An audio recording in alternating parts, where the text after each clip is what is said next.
Who are you? Why'd you have to start with such a hard question? Because I can't let you off the hook. Everyone gets the same question. I would say I am a daughter, a sister, a partner, a wife, a caregiver to my mother who has Alzheimer's disease. Also a cancer survivor and someone who deeply cares about where we're headed with humanity in the future of work. I love that. I can feel that. I mean, that one comes straight from the heart. Can feel that. Where are we headed, Jen? Where are we headed? If only we knew, right? Yeah, exactly. I think there's a lot of predictions. I don't know if any of it will come true or not, or we're going to find out. Sure. What's just for, obviously everyone that, or for those who don't know you, because you and I have met before and so forth, have, consumed your book and whatnot. What's the quick version of how you got to this place that you're at right now? The quick version is someone who believed that my value and worth was tied to my professional title, to my output, to the metrics that we track in the workplace, and that was very miserable and extremely depleted until the point of burnout and having to rebuild my life and really think about the role that I wanted work to play in my life, with work continuing, and it still is today, an important part of who I am and what I do, but it's not everything. And sometimes I think that is it's still a daily battle for me to remember that, that's a piece of who I am, but it's not who I am. So. It's funny. I got that. We were chatting before we hit record, and I mentioned there's been quite a few events and, speaking and so forth over the last few days. And a few people asked me something to the effect of, like, do you still have to have mental fitness practices in place? And I'm like, do I still have to? If anything, I probably have more. And this is why I do this work. I think we do this work because we need it more than anyone else, right? Totally. I actually do believe that. At least for me, it feels true. If I stop for a day, I mean, look out, the mind just starts to spiral. So I had a psychologist researcher tell me once that they call it me search. So instead of research, they call it me search. And so most of the time they get into this work and into this field or into whatever, they're researching because it's something that they're struggling with themselves. And I think that that's absolutely true for me too. Yeah. So before writing Hope and doing the work that you do today, professionally, what were you doing and what was life like? Yeah. So I spent 23 years of my career at Deloitte. The last 10 years of my career there, I was the firm's first Chief Well-Being Officer. Some people will say that I was the first in the world. I don't know that to be true. Can't validate it, but I will say I was one of the first in You were the early, world. that's for sure. Yeah. But before becoming the Chief Well-Being Officer, and people often ask me, how did that come about? And it goes back to what we were just saying, out of necessity. Before that, I held, several different roles within the organization. And one of them being the chief of staff to one of our previous CEOs. And while I advocate for anyone that wants to be a chief of staff, it's a great role, but it's a role that in many respects is all consuming. And someone else's goals and someone else's success becomes your goals and your success. And so for me, I was young in my career. I think I very much got lost in that and not really defining what I wanted out of it or what Jen Fisher's version or vision for success looked like. And in any of these very large, high performing organizations, I don't think that that's uncommon. We just tend to kind of look outside of ourselves or look around the organizations or look around societally and point to what we believe markers of success are. And most of them are external markers of success. Yeah. But we don't do the inner work to say, well, is that really my definition of success? And I was certainly never taught that, having a thriving life and hobbies and friends and, that was never on my vision board of, of success, right? It is now. and so that's, I kind of got lost and, ended up in a place of depletion and burnout. And, for me, I did seek out professional help, clinical help through the help of a therapist. And that's when I learned about hope and the power of hope. I actually had a therapist who had me read C.R. Snyder's work. C.R. Snyder is kind of the godfather of hope and hope theory, and do hope exercises. But I would say up until that point, I probably never even thought about hope. It was kind of Yeah. like this whimsical, why are we talking about hope? There's no metrics associated with that, although there are, but just a complete fundamental misunderstanding of what hope is and what hope was at that time. And so I think in redefining who I was, who I wanted to be, what success looked like, and how powerful those hope practices were for me in recovering from that. Sure. It became, just part of how I live my life and who I am, and certainly part of my leadership ethos. And for those that can see me on screen, I wear a hope bracelet on my on my wrist every single day because, I'm sure we'll get into it, but hope is another one of those things that's hard. Yeah, Hope doesn't guarantee success. Hope makes you recognize reality, what sucks, for sure. before you can move forward. And so there are days where I'm like, yeah, this hope stuff feels really heavy. Why am I doing this? Yeah. But it is incredibly powerful once you start to understand it and embed those practices into your life. I have a red bracelet, which is to signify as well. It's just to remind me daily as well. And more than daily, I mean, I would say in the moment around, just putting my mind first is why I wear that. Before we get, because I want to go a little bit deeper into hope in your book and the practices and the perspectives around that. But before we go there, I do want to stay a little bit around the idea of a chief well-being officer. And I actually got a few of these questions this morning from executives in the health sciences space and like massive companies. And I got the feeling like they don't have a role like what you were doing and so forth. So Yeah. some of the questions that came up in that talk were around how do we set, if we want to set personally boundaries for ourselves and, know how we, what's required, I guess, to show up as the best version of ourselves personally and professionally. But then if we have leadership teams that maybe aren't on that same track or aren't prioritizing that, like, how do you get that going? Right. And I think if you have a chief well-being officer, I mean, that would be at least the first place to probably have a conversation. But Yeah. if you don't, like, I guess, what do you see out in the real world where, like, how do we have more of these conversations so that, we're not burning out? I mean, because the data is not good. I mean, The data is not good. it's terrible. And it's still, like, I know you mentioned there's metrics around hope as well. And there's so many around well-being, but it seems like it doesn't matter or something, right? Yeah, it's it's really interesting that you bring that up, because I think the conversation that I've been having a lot of with my colleagues in the field, and I'll just start by saying I do think that there needs to be a chief well-being officer in especially every large organization. Yeah. I realize that for small and medium organizations, maybe that's not realistic, but there should be somebody who is looking after, the culture that is being created, and the ways in which we're working, and the things that our behaviors as leaders and colleagues, are we negatively impacting people's well-being, or are we not? Are we positively impacting people's well-being? And Yeah. ultimately, I think that is the role of a chief well-being officer. It's not necessarily about, do we have the right programs and tools and resources? That's table stakes. Yeah. But it is, Yeah. what is our culture telling people, either, spoken or unspoken, what it takes to be successful here? And are those things, are those behaviors and the results of those behaviors hurting people or helping people? More often than not, right? Like, work is work.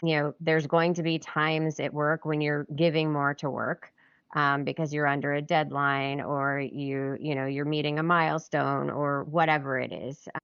But I think the awareness and the acknowledgement and the conversation, the psychological safety, the ability to say, hey, this is what this is, and it's going to end. But if at any point during this time you're struggling, you need more time, you need to set boundaries. Those are the types of things that I believe, a chief well-being officer should be have a seat at the table. And Yeah. those are the types of questions that should be asked. Somebody that's a true advocate for how work is impacting people. The Well, and question that's around different than HR, right? I mean, I know HR, obviously yeah, I can see overlap, but there are so many other responsibilities as a head of HR or whatever it is yeah, that you can't possibly take on all of, you can't, right? So, right? I mean, people will say to me, "Isn't that the job of the CHRO?" I think most CHROs would would tell you that they agree with all of the things that Yeah. I'm saying, but like, do not add another thing to my plate. Yeah, of course. So I think at least most CHROs that I talk to are like, if you can come in and fix this for me, like, please do. I think you made a really interesting point about the data. The data's not good. The data hasn't been good for a long time. Yeah. Yeah. And so I think, unfortunately, I think for a long time, leaders were like, well, show me the data. I need to see the data. I need to see the data. And we didn't have, 10 years ago, we didn't have the data. We had some data. We didn't have the amount of data that we have today. But showing the data, I think what we're doing is we're mistaking data or substituting data for strategy, right? And so we just kind of keep admiring the problem and admiring the fact that the data is bad, but we're not really doing anything to move the system or change the system. And so we Hmm. keep falling back into, the same old behaviors, which gets us the same data. At this point, I mean, like, there are a lot of people that will hate me for saying this, but we don't need another study. We really do not Yes, need another I study. agree. I put data up this morning, Jen, on the slide, and I kind of not make fun of it, but I'm like, obviously, if your mind is in a good place, there's going to be less stress, more Yeah. productivity. And then now there's like wicked data around profitability and sales and so forth. But like, almost like, obviously, right? Like, Yeah. do we really need to see this? Everybody knows this, right? Like you and I and so many others have been talking, and so we're red in the face. And so, Yeah, but I still think, and maybe that's because you and I talk about it all the fair. time. Um, because conversations that I have with leaders now is really, a deep concern. Like I have yet to meet a leader that tells me I don't care about I mean, maybe they're not going to tell me that because I am who I am, but nobody has sat across from me at a table and say like, I don't care about the well-being of my people. Like I don't care if Yeah. they're struggling or suffering. I mean, on a very human level, I don't think anybody wants that, but there are so many competing priorities Totally. around kind of what falls on the desk of these C-suite leaders, which is another reason why you need a chief well-being officer, because you need somebody whose sole job is to care about this. Yeah. But a lot of them also believe that they're doing a lot of all or a lot of the right things. They have invested in programs, they have enhanced their benefits, they give their people resilience training, and they give them the latest app and all of these things. In their mind, they've done what they can do. Hmm. Or what they should be doing. And so then the conversation is that's great. Like that is table stakes. That's where you need to start. But a meditation app, as great as the meditation app was never meant to, and is not going to fix, work overload, work overwhelm. Like it's just not, we can Yeah. meditate, we could be the best meditator in the world, and maybe we'll handle stress a little bit better, but it's not going to clear my plate of all the work that I have to do. Yeah. you Totally. know so then it becomes a conversation of like, okay, well, let's look at the work related things that are actually causing people to have bad well-being outcomes, and how do we chip away at what those things are. A lot of them are related to work overload, too much work, overwhelm, and stress. A lot of them are related to, mattering, and do I have good relationships with my peers, with my colleagues, and in particular with my boss? Does somebody care about me in the organization? Do I believe that to be true? Am I valued here? There's a lot right now on that, as Yeah. you know. So those are the kind of human conversations, especially in the age of AI, that we need to that we need to be having. And when it comes to hope in particular, I know there's a lot of commentary out there of like what AI can and can't do, but I can guarantee you, because I've tested it, AI can't hope. Sure. And it's not even good at helping you hope. Yeah. That's so true. Well, so let's talk a little bit about hope. And it's interesting because I wrote down, I mean, this is your book, obviously. Hope is the strategy, which I've actually, and I'm sure you've gotten this before, but normally we hear the opposite of that, Yeah. right? Of like, Yeah. do everything to make sure that hope is not your strategy, right? Or hope isn't a strategy is the Yeah. line I've heard most often. So how did you come to that language? And I guess where does hope fall into your world in terms of how it helped you kind of get out of the scenario that you found yourself in? Yeah. Love that question, and fully anticipated that that would be the top question that I get when I Of published a course. book called Hope is the Strategy. And it was intentional. For anybody that is listening that knows me, they know that I like to push back on societal and organizational norms that don't make sense. Yeah. So the reason that I say hope is the strategy, I didn't say hope is the only strategy. I said hope is the strategy because so I think most of us have dismissed hope because we've heard hope is not a strategy or hope isn't a strategy. And so we just don't understand it. I certainly didn't understand it. So, I think that when I hear somebody say hope isn't a strategy, to me, I'm kind of like, well, that just represents a fundamental misunderstanding of what hope is. And so if you look at the research around hope and what C.R. Snyder and others have said about what is required for real hope, it is a very thoughtful, self aware way of actually setting and pursuing goals. And so that's why it is a strategy. So, real hope requires three things: it requires a goal, which has to be specific and attainable by you. So, it can't just be some pie in the sky like, hey, I won a lottery ticket and I'm going to sit back on the couch and win the lottery. I mean, maybe dumb luck Sure. would have that happen for a few people, but not for most of us. The second thing it requires is the identification of multiple, they talk about them as pathways, multiple ways in which you can accomplish that goal. And why it's more than one, multiple pathways, is because oftentimes when we pursue a goal, we run into roadblocks, we get stuck. And what happens? We give up, we throw our hands up, we get frustrated. If you've already identified another pathway in which to reach that goal, you're like, okay, cool, that didn't work. I learned something. Let me switch to this other pathway and Hmm. continue to pursue this goal. And then the third thing is agency. We hear a lot about agency, especially in the workplace when it comes to engagement and culture, but the ability to actually affect change, like to do something to move towards that goal. And in that regard, that's what makes hope and optimism different. Optimism is the belief that I can make change. Hope requires you to actually take action, like Yeah. identify that action and start to move on it. And so, therefore, if you translate that into life, but in particular organizational life, it's very strategic.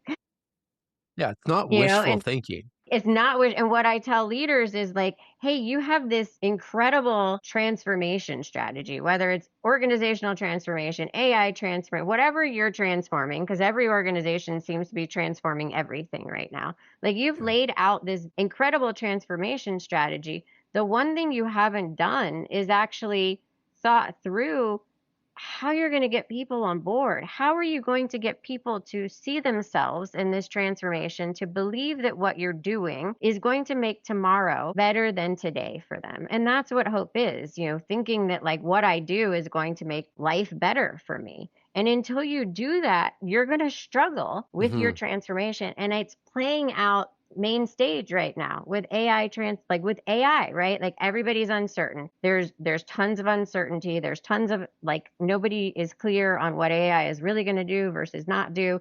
People in their organizations are being told you have to use AI or you're going to get fired, but they're not telling them what to use AI for or Yeah. how. Yeah. So it's like main stage right now. And I'm sitting here going, if you had a hope strat, like if you had sat down and thought, like, how am I going to get people on board with this? What are the goals going to be? What are the pathways? How am I going to give them agency to move towards this at an individual level? Then I think we'd be seeing it play out very different. So that was a long Yeah. way of saying why hope is the strategy. Yeah. Well, I appreciate it. And the details make perfect sense. And I think the only thing I'd love to add is just because this is where our work is so complementary. It's that while you're taking that time to look at the hope strategy, also looking at like what does my mind need and what do the minds of the teams need to actually thrive in this new environment or whatever's coming coming up or whatever transformations are in the plan. Because right now, again, we've talked about the data right now, people aren't doing well and they're working at, or their minds are working at like 60% at best from the data that I see through some of these blueprints that we have. I mean, how can you possibly expect the team to see what others can't see and come up with a strategy or path that is, cutting edge and a competitive advantage when you're literally just trying to get to the end of the day, right?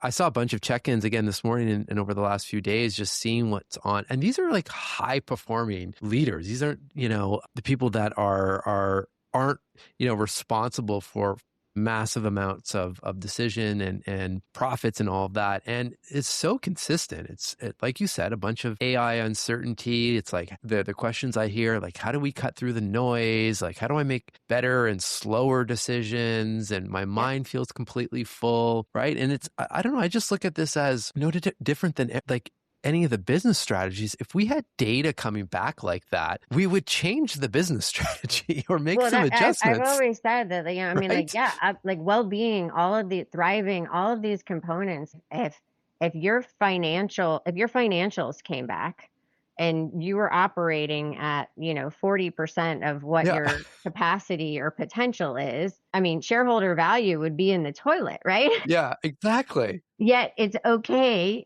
for that same, for the data to show around well-being that, more than half of your workforce is struggling. And I mean, I think that's it. And that's where I kind of get to the things that we do at the individual level are critically important, and we need to continue to do them. We also need to start to address the systemic issues that are creating the environments in which we're, the things that we do to thrive as human beings on an individual level are being systematically undone. Every time we log on to our laptop, walk into the office, whatever environment that we're in, right? And so, it's no longer like, I mean, I think when I was experiencing burnout, and I think so many people still do, I really processed it as, well, this is a personal failing. Like there's something wrong with me. There's something that I'm not doing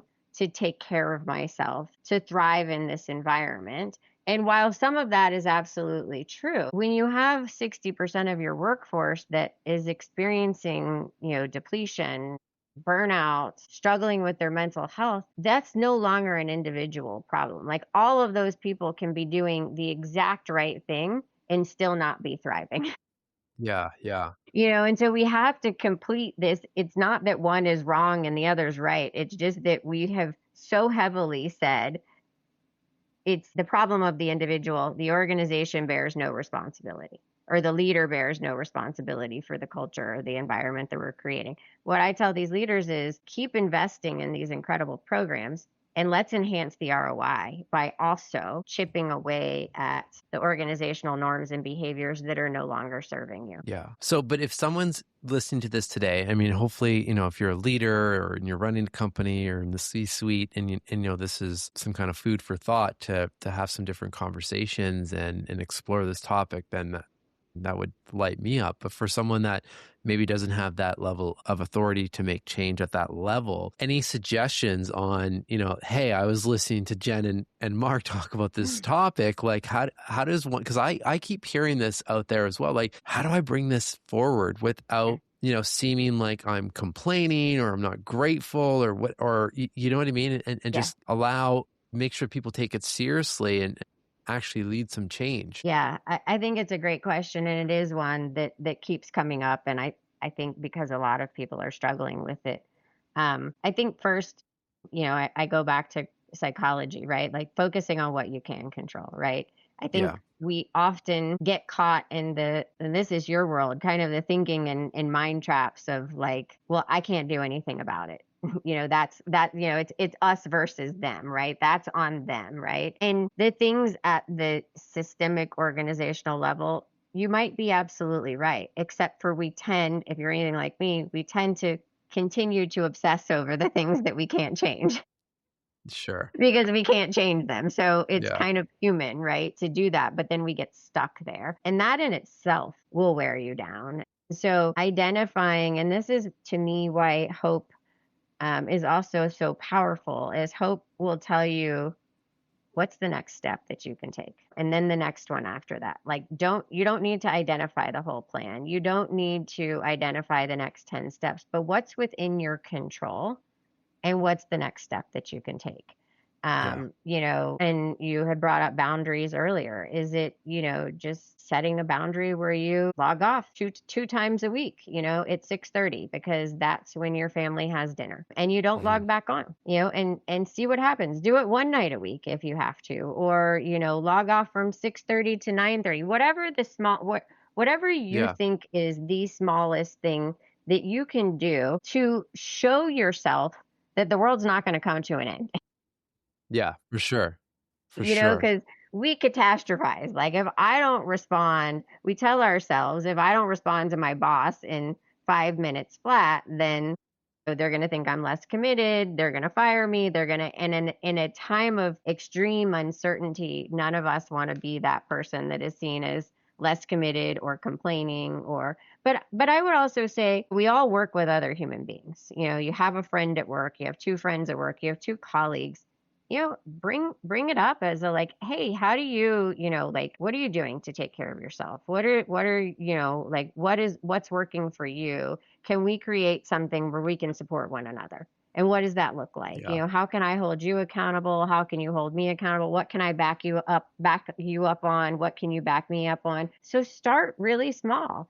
When I talk about system change, what's interesting is when you think about the biggest transformations of your lifetime, of our lifetime, when we watch them on TV or in a Hollywood movie, it makes it seem like, one day everything was this way, and then we all went to sleep, and then the next day So true. everything changed. But that's not true of any big transformational systems change, right? It was a whole bunch of people doing a whole bunch of little things up until the point that it was no longer little, and then it then affected and impacted change. And so I think we have to remember that even though sometimes we feel powerless, we are part within an organization or with any type of community. We are part of the system, and we either contribute to you know, bad behaviors within that system, or we start to, in small ways, push back on those and start to change our own behavior, which then changes other people's behavior. So that's what I say to people that feel like they can't make large organizational change. Change what you can change. And that often starts with you. Do you remember one of your,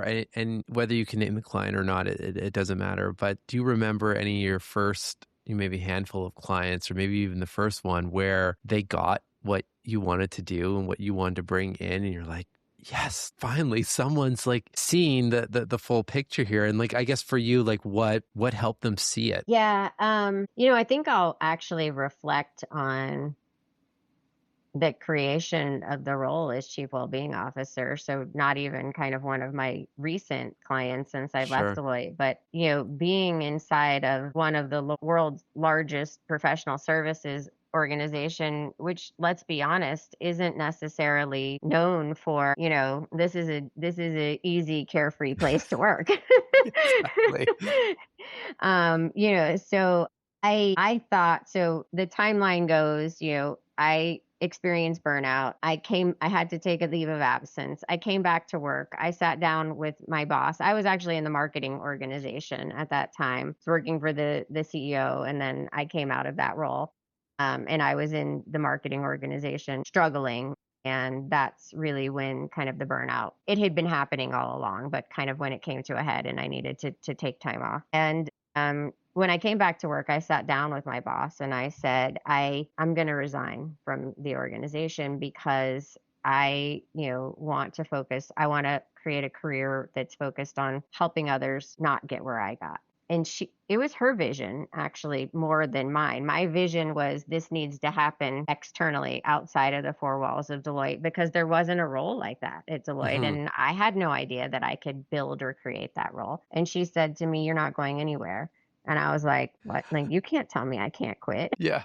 Yeah, exactly. What do you think I'm going to do?" And she said, "If you need this, there's a lot of other people that need it too." And Mm. so she kind of created talk about pathway. And she was, I talk about hope dealers, people, leaders or dealers in hope, right? I mean, talk about the ultimate hope dealer. She was the one that cleared the path and created that pathway for me to at least put together a business case for well-being at Deloitte and what a well-being leader or a chief well-being officer would look like. But even then, I mean, I think I got very lucky because the CEO at the time and the head of HR, both of them understood inherently the connection between well-being and high performance because that was how they lived their life.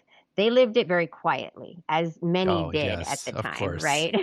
I There's have it still a figured lot. out for, yeah, like I have it figured out for myself, but I'm not going to tell you because if I tell you, then I'm going to be told that I can't do it anymore, right? Yeah.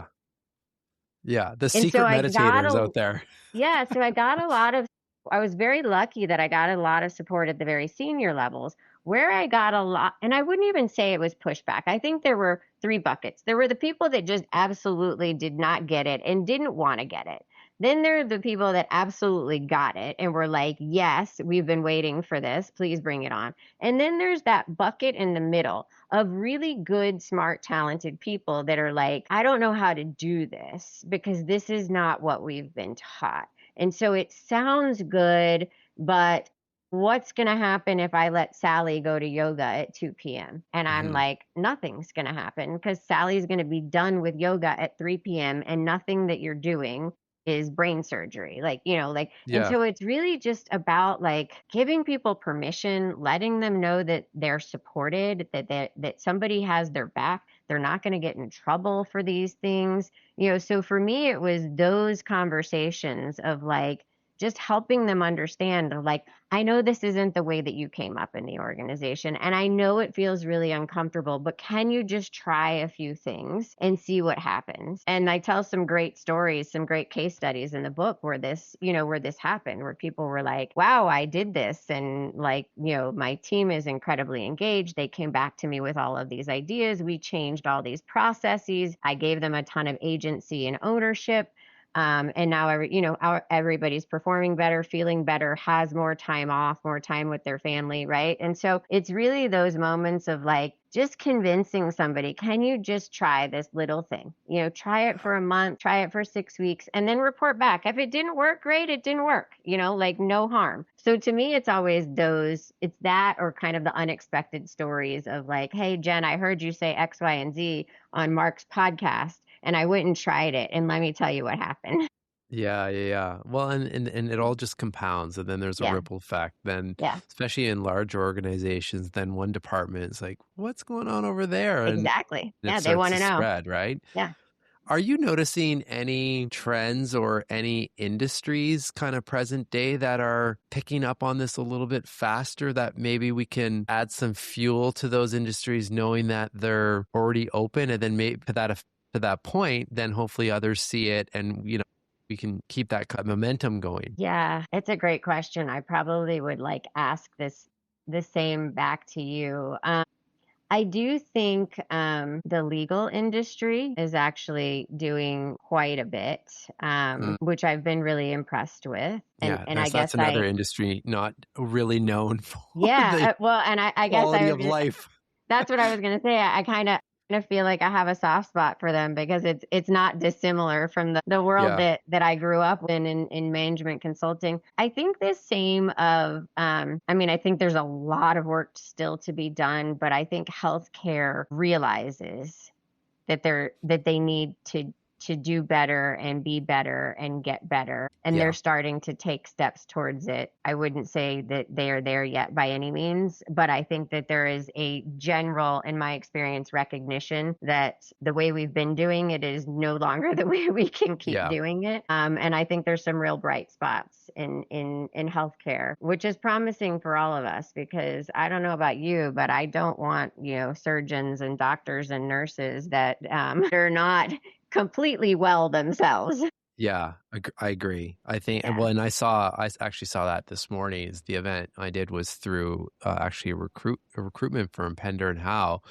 And, I mean, it was just a breakfast event Mm. that completely, of course, completely voluntary. I mean, the room was full, and they were, like I said, loaded full. There was general manager or VPs of departments, and big, I mean, this was more healthcare companies um, there was pharma, there was health tech and so Yeah. forth, but just health in general, which was just nice to see that clearly the topic was of interest, and of course you could see that people were also struggling. But I Yeah. think, this is where like we need to stick together and have more conversations, and and that group was super open with what they're struggling with, right? And let's just normalize that, but then work on, well, here's some things that we can try, and here's how we can, at least to your point, first try it individually, but then share that with our teams and keep the Yeah. momentum going.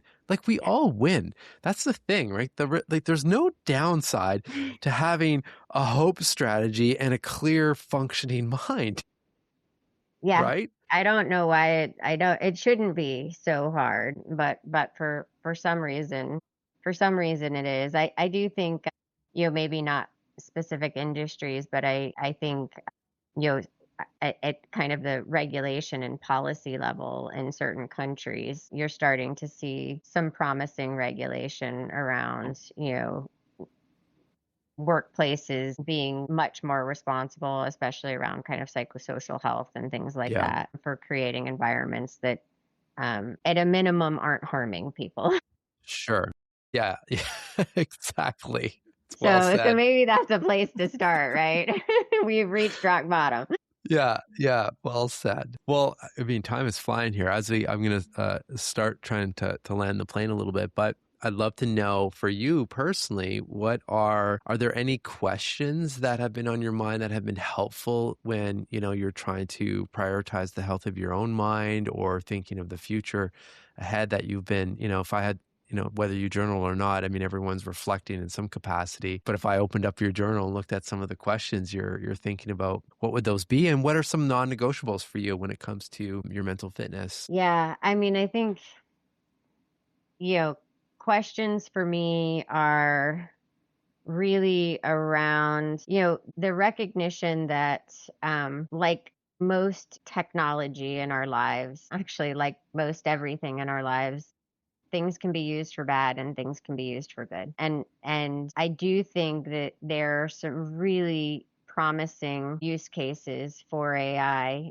when it comes to the workplace, but I'm not actually seeing a lot of those play out the way that they should. And so I Sure. think the question I keep coming back to, perhaps isn't a hopeful one, but, at what point are we going to realize that, laying off thousands and thousands and thousands of people in the name of AI is not a good strategy for society and humanity? Sure. And what is our responsibility to society and humanity? I think that bounces around in my head constantly, and I don't have an answer for you, although I believe that done well, AI can be a positive solution, whereas right now it feels very much like a negative answer to many things. For But me that and my comes back own, to like bringing the human in the yeah, equation, yeah, right? It's just like, what yeah, is the humanity yeah. aspect and individually we can all take on that question, even in the smallest of ways in what we're working on, and just have that kind of top of mind. And then I think we can kind of course correct or And at how do we least, use AI to make us better, not worse, right? To yeah, care more deeply about what's truly human versus what isn't. And right now that feels flipped. yeah. For my own mental fitness, I try to stay away from the news. Like I try to stay informed, but stay away from the news. Hmm. That's probably my number one right now. I am somebody that lives with anxiety on a regular basis.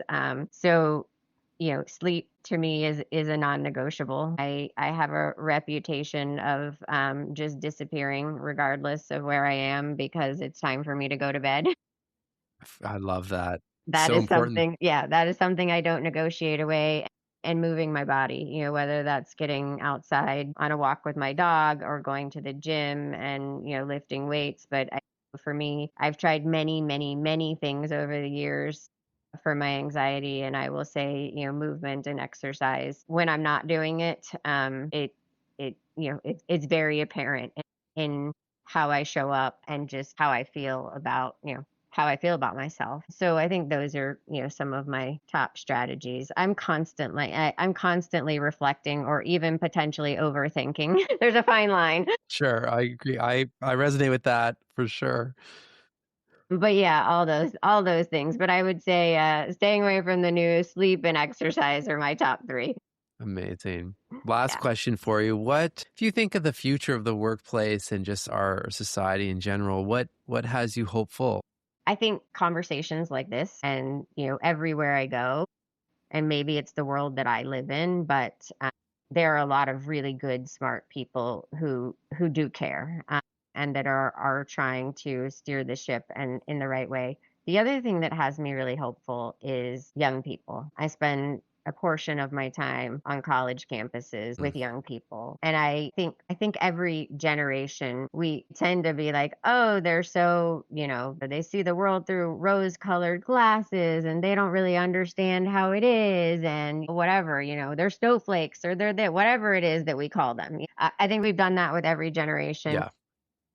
When I spend time on college campuses, I walk away and I'm like, first of all, we're handing them a world that's really hard. And second of all, they in no way are weak. They're in no way unwilling or unprepared to inherit the world that we're giving them. They are angry that we're giving them a world that's so screwed up. Hmm. But they want to fix it. And they are not unclear about that. Yes. And they want to fix it in many ways in which we got wrong. I mean, it's, their views around work and hustle culture and things like that, I don't disagree with. And so I think you're seeing some of that play out inside of our organizations in terms of, the kind of the generations butting heads. Yeah, spending time with young people gives me a lot of hope. It's a, And I apologize ahead of time for what we left them to fix. But I believe that they can. yeah, I love that And I will message. sign up to help. For sure. Yeah, yeah. No, no, we're definitely, we're definitely out there helping as much as Yeah. possible. But that Yeah. is a beautiful message and a reminder. I think a good reminder that, because you're right, we all look, seems like every generation does the same thing. Yeah. And we don't look at the other side of that as well, Yeah. and what you're seeing. And I'm seeing it as well in some of the campuses I'm on. I want to just say thank you. I mean, of course, for making the time to come on the show, Jen, but I mean, a higher thank you for just dedicating a lot of energy and time to getting this message and your work out to as many people as possible, and for, writing the book and constantly showing up to change the conversation. I mean, I know I might be a little bit biased, but so I will say it's not easy. And there aren't as many people as you would think actually doing this. So Yeah. I deeply appreciate what you're doing for us. And for everyone listening, please pick up the book. Hope is the strategy. Follow Jen. I mean, bring her in to your organizations. Like, let's continue these Yeah. conversations and all help each other. And we all win when we do Yeah. this. So thank you. Thank Well, you. of course, I deeply appreciate that, Mark, and likewise, all of those same sentiments, right back to you and the work that you're doing, and for sharing so many other people's work in addition to your own.